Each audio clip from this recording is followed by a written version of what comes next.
udahay mong na sila na purugsoon. So, kanya-kanya sila build up og ilang career.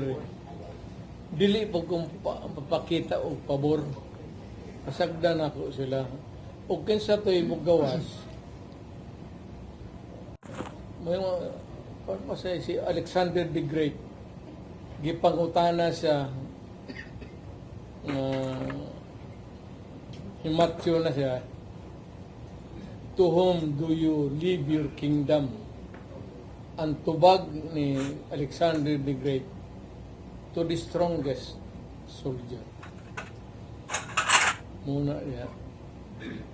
Muna ang mga pamilya, siya may strongest, di wala tayo mahima.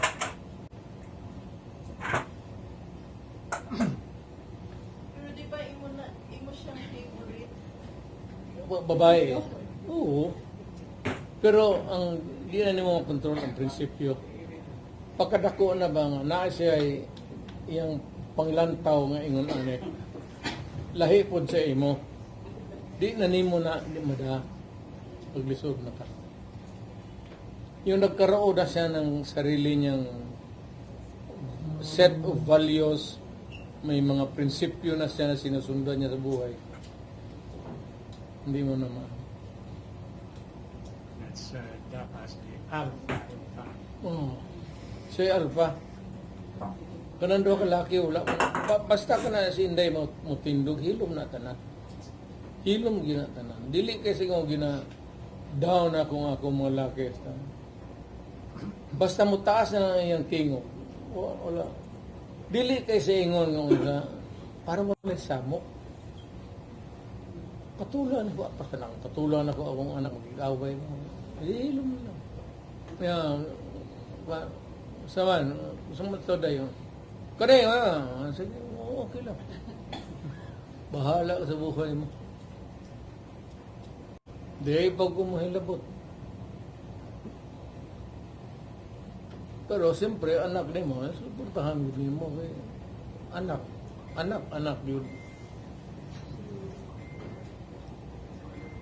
Pero sa tanan akong anak, pangin sa siya ni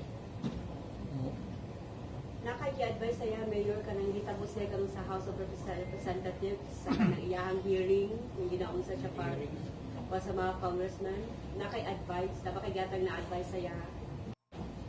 Di na nung nag-advise si Inday, mas marunong na ako. I don't know. Di may umuho ba siya? Minaw lang na. Maminaw lang na. Wala. Pwede maingon nga, gidawat niya imong tambag bili. May so, maayo pa, tinuod gida na pa, no? Nung tana yan, manayan siya, humang ka na. O manguli na ta pa. Whether or not i-absorb na niya imong kuhan, you'd never know. Dapat pag dugay na itong giing-giing pagsugod pa lang, I remember distinctly, wag yung ko malimot ang nagsultihan ta mo. Pagbantay ang Inday. Yes.